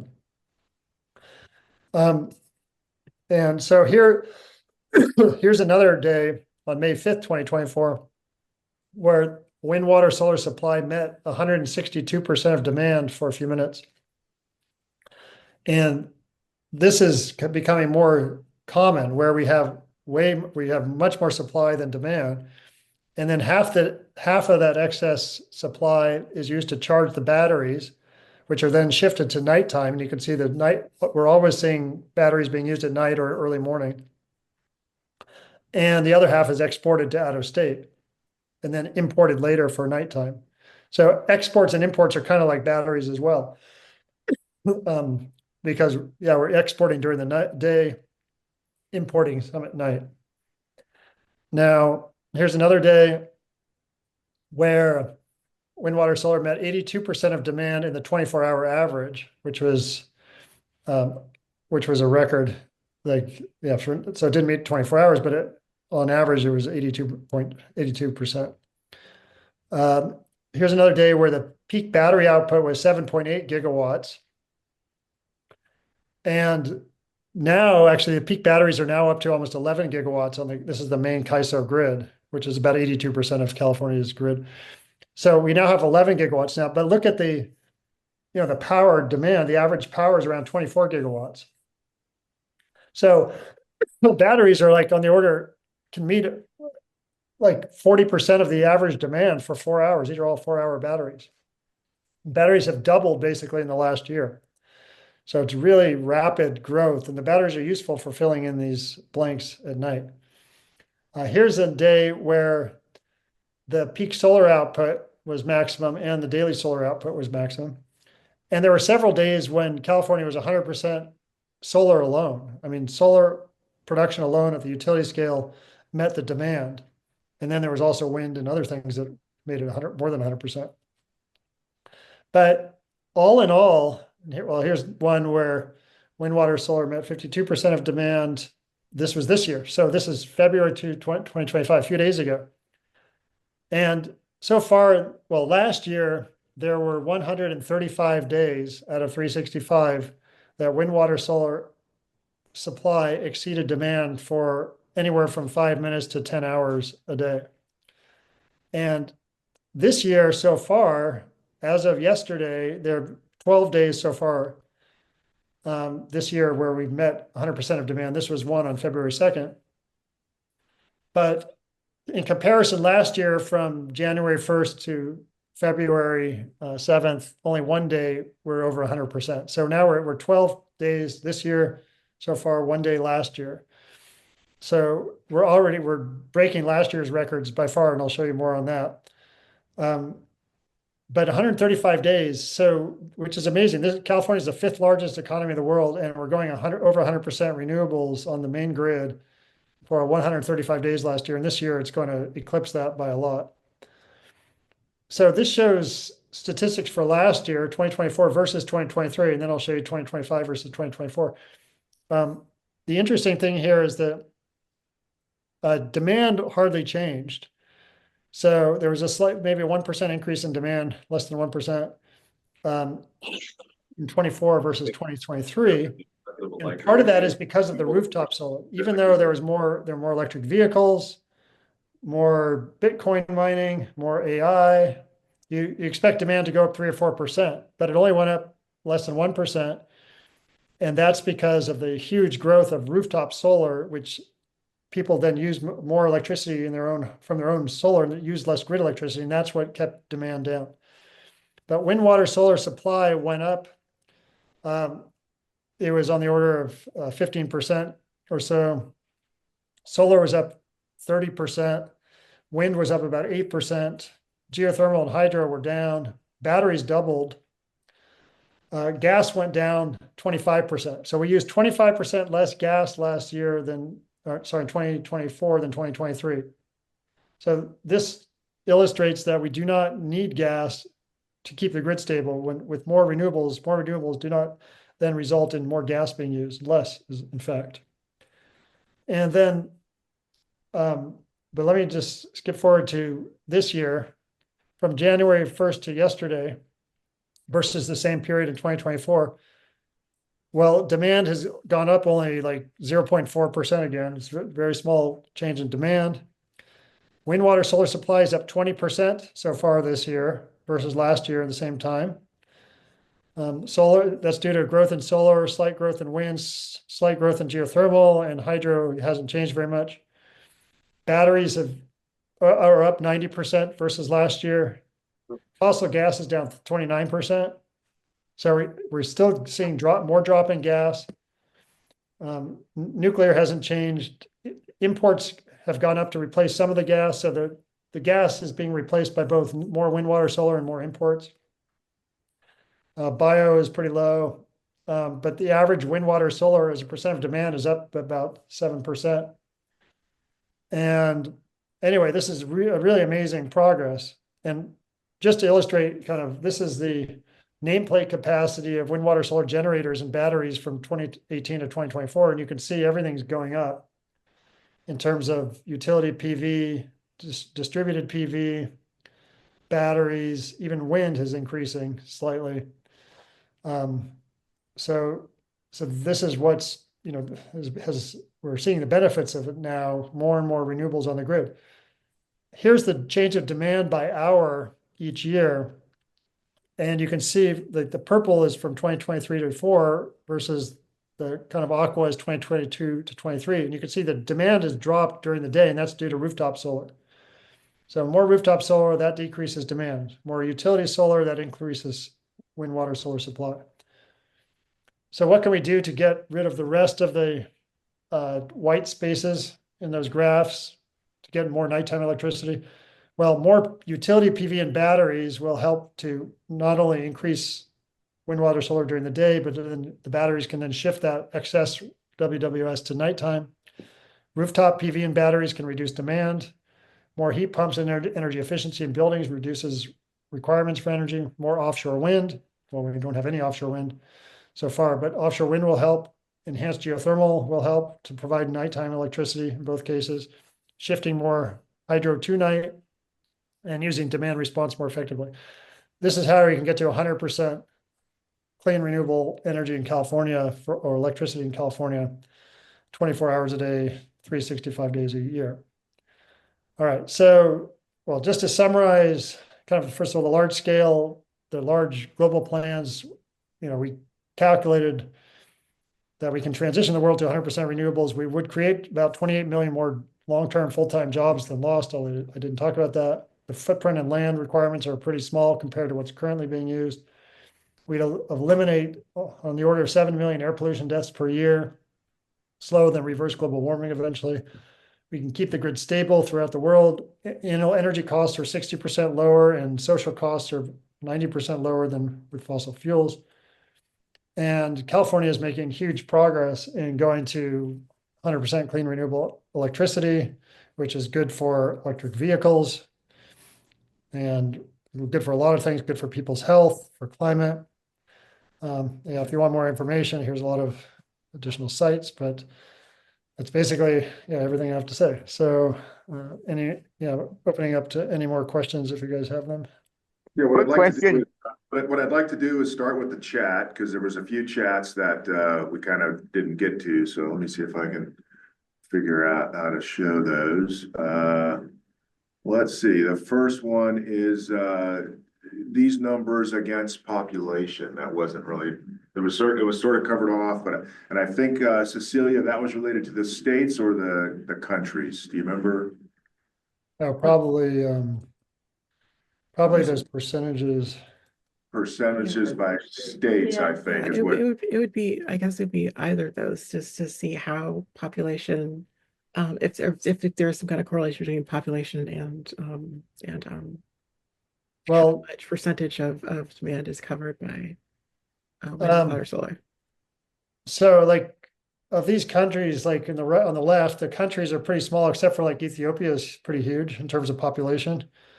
And I think the Republic, I think it was Congo or something, but it actually, well, there's actually a table I've created of every country of the world and how far they are along.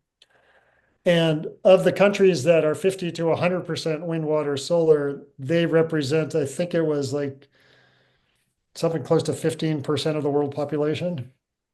Like the biggest consumer by far is China. And, China and India together are close to 40% of the world population. And they're both, they're on the order of, I think India is like 18% and China is now actually at 28 or 29% wind, water, solar. But the interesting thing about China, okay, so China last year put in 370 gigawatts of wind, water, solar, which to put in perspective, the US put in like 40 gigawatts. And 370 gigawatts means that they then are up to what they compared with what they need in 2050 to go to 100% renewables across all energy sectors. They're now at about 22% of what they need. And that's across all energy sectors, as opposed to these numbers are just for electricity. And electricity is about 20% of end use energy. So when I say China's at 22%, well, that last year they increased by, it was like 3.5%. So that 370 gigawatts of wind, water, solar was an increase of 3.5%. So that means if they add 3.5% every year, they'll be 100% wind, water, solar for all energy sectors by 2046. So that's a huge growth. I mean, 340 gigawatts is an incredible amount of renewables being installed. I mean, that's just huge. It's huge. And, but it's hard to sustain that. But that's what we need. We need these huge growths to actually make progress. So, they made the most progress in the last year, but they're still, in terms of electricity, they're about 28% wind, water, solar. In terms of all energy compared with what they need, they're about 22%. The next question was about nukes. Some of the charts had nukes and some did not, I noticed. Well, not these. Are you talking about these color charts? Yeah. These yellow ones don't have nuclear power, but this chart has nuclear. It just, it shows California's contribution to nuclear. Linda, did you want to clarify that at all? That was a question from you. Well, it seems like people aren't mentioning nukes and like our smart power here in the county to use them. And unfortunately, we only have one nuclear power plant. We may have some smaller nuclear reactors in colleges and stuff in California due to the destruction of the one down south by bad software. But are we eliminating nukes from some of these considerations because of the nuclear waste? Or they are carbon neutral devices. Well, first we're not including them because of, for several reasons. One, well, there's a difference between the new nuclear and existing nuclear. For new nuclear, you can't build them in less than 17 to 23 years from planning to operation. So, so it's completely useless in terms of just building. Like there's only two reactors been built in the US in the last 30 years, and they were the ones in Georgia, and they took 17 and 18 years respectively from planning to operation. They cost $35 billion total, which translates to $16 a watt. And new solar is 80 cents a watt. So the new solar is less than a 16th the cost, capital cost. And per energy, it's like 3 to 1, it's like 1/3 to 1/8 the cost per unit energy. But you can put solar up in like 1 to 3 years. It takes nuclear 17 to 23 years. Right. And if you're doing home nuclear, it's just a contractor and it's a few days. So yeah. Solar, not home nuclear. They are trying to develop ones that would possibly fit in that empty CVS building in Sebastopol, though you couldn't do it in Sebastopol because well, I won't say it. But the small ones are actually self-contained. So when they're done, they just take the whole unit and put it somewhere. Well, yeah, but there's no difference because first of all, they don't exist commercially. They don't exist. Okay. These are vaporware. It's called vaporware. It's something.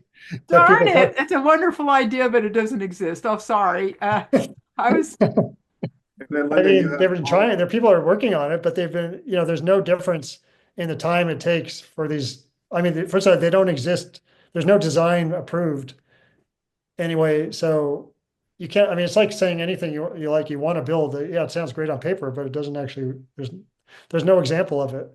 Yeah, I want to build a fission reactor. I guess they're working on 2 or 3 on the whole planet, but they're not working yet. I mean, there are some that have been built by the military and they have nuclear submarine reactors, but those are not commercial, and they cost like way more than even the ones I just mentioned.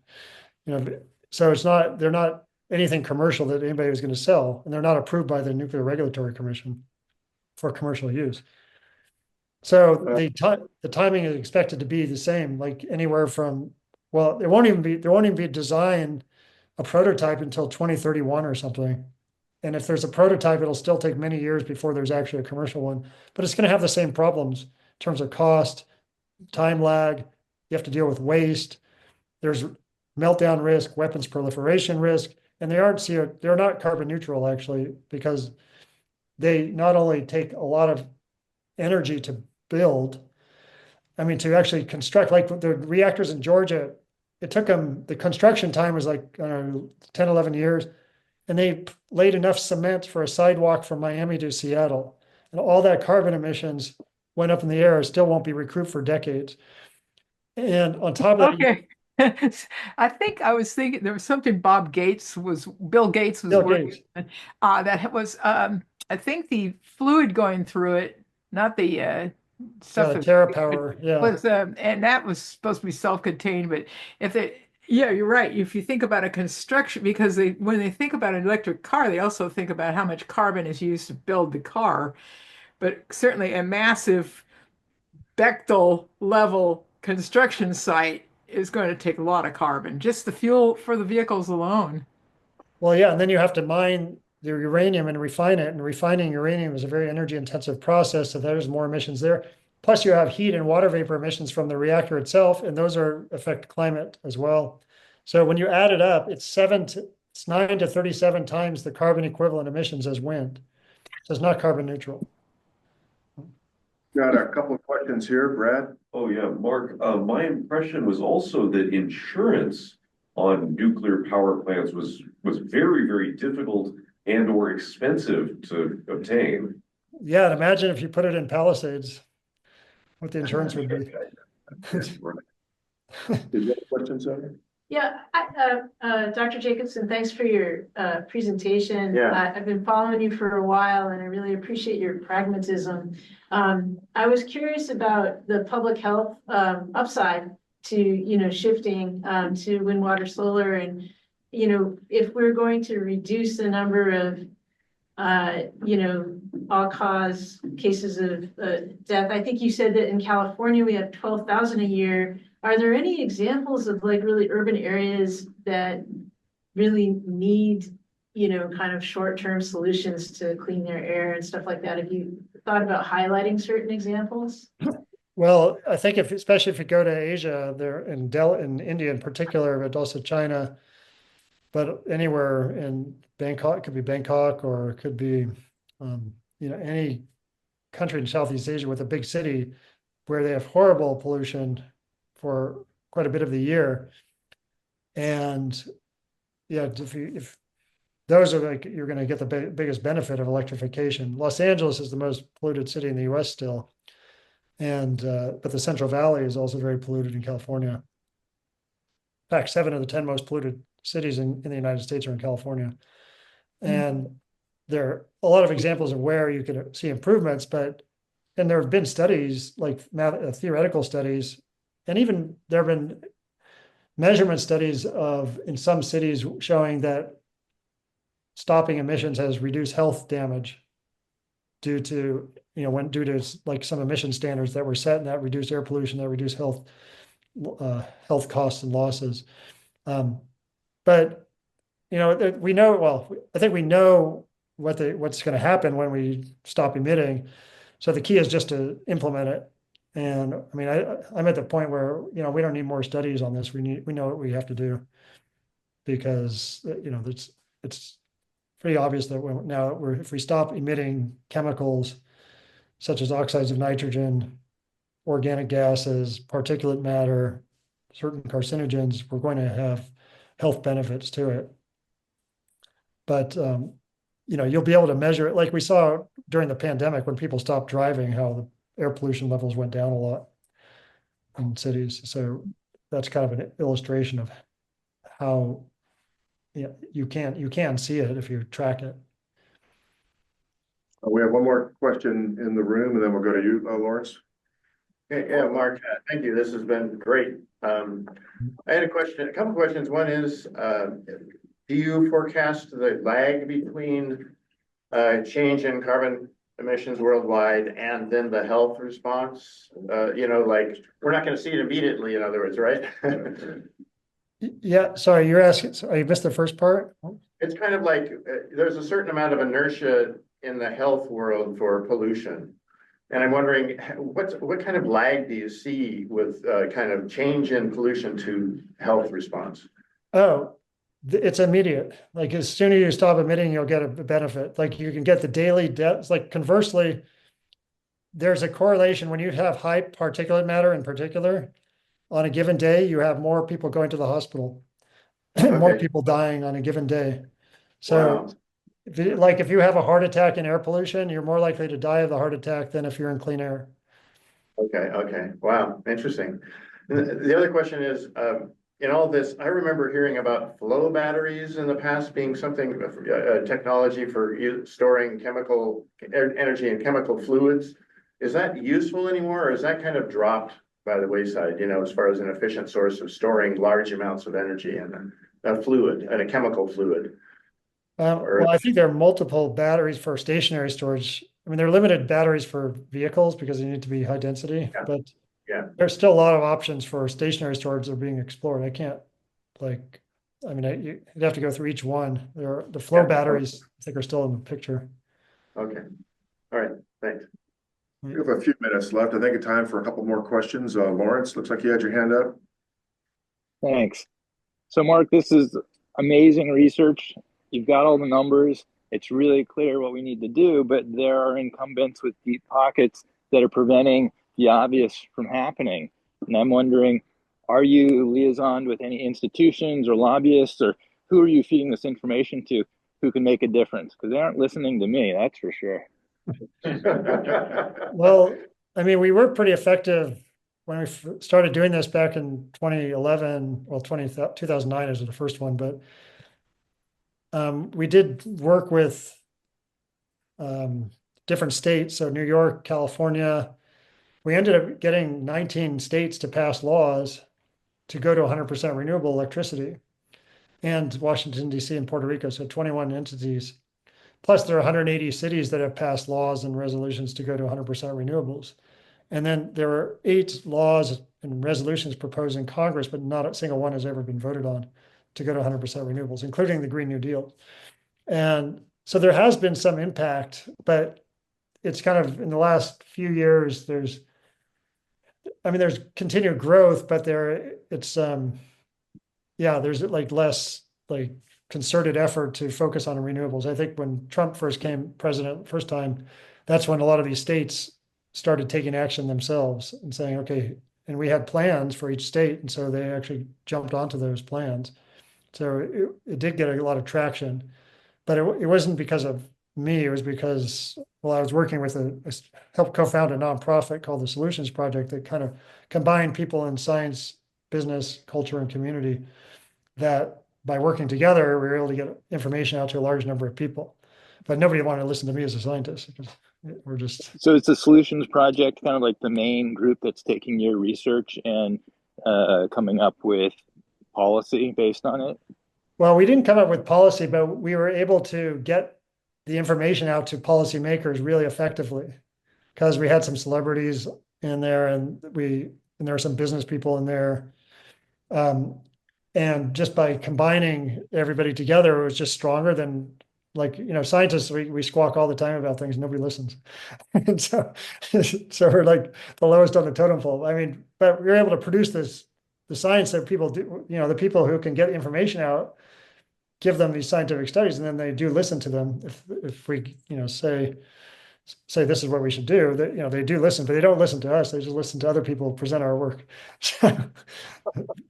But so since then, though, this group has kind of disbanded a bit. So, or not, we're still friends, but it hasn't been, together. And so we've been less effective, I think. But on the other hand, things have kind of taken on their own inertia. But a lot has been still working. I mean, there's still a lot of growth of renewables. There's just not a concerted plan. Let's just go 100% renewables. This is the problem. And I think big part of the problem is that the incumbents continue to get ginormous federal tax subsidies, i.e. we're all paying to keep gas and oil in the position it's in. And then, of course, we have a drill baby drill government in Washington. So it's a steep hill to climb right now. Yeah, well, in the U.S., it's like there's this all of the above mentality. Let's just try everything and hope something works. And that's been the problem. Whereas I think actually China has been really focused on just renewables. And they do a little bit of other stuff, but they're 95%. I mean, just in comparison, China's building nuclear faster than any country, but they built 370 gigawatts of wind, water, solar last year, and only 3.9 gigawatts of nuclear. So there are 100 times more wind, water, solar than nuclear in China last year, even though they're the one building it the fastest. And so I'm just saying that they're taking the bull by the horns and really focusing on renewables, and other countries are too. The U.S. is kind of lagging in this respect. Dr. Jacobson, do you have time for one more question? Sure, yeah. Hey, David Harris, you had your hand up for a bit. Yeah. Well, first, this is a very useful presentation, but in the course of the presentation, you changed H for hydro to W for water. Is it just because it's easier to say water than hydro?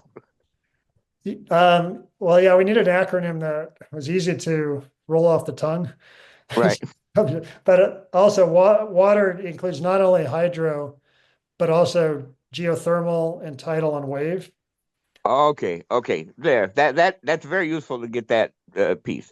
So my quick question, it's not quick. This is Electric Auto Association. We all have big batteries sitting on our driveways, and the potential to use that in our homes is still inhibited. Was that a question?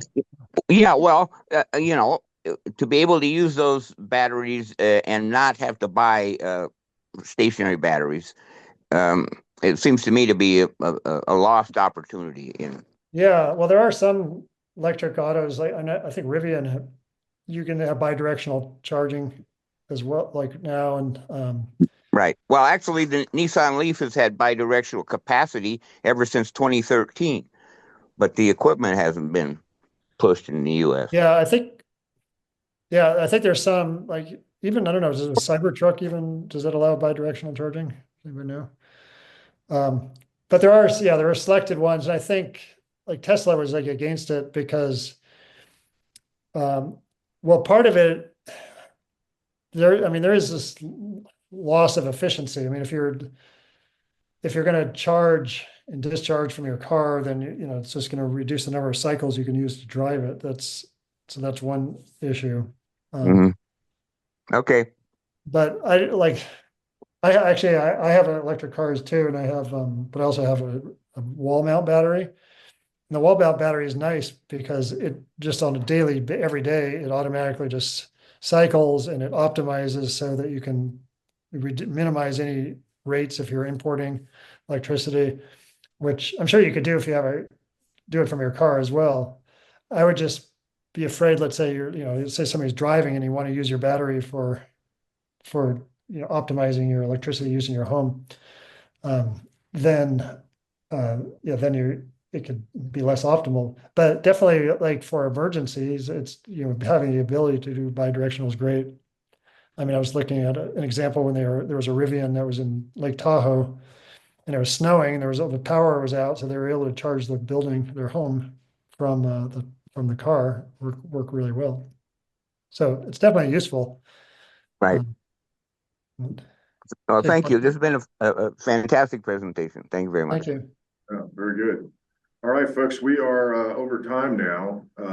So unless there's any other real quick reattacks, I think we'll leave it for that. Thank you for joining us today. Thank you. Yeah, thanks for having me. Appreciate it. Thank you. Hopefully you're hearing we're applauding here. Thank you so much. Yeah, certainly. Okay. All right. Thank you. All right. Okay. All right. Thank you, guys. Bye.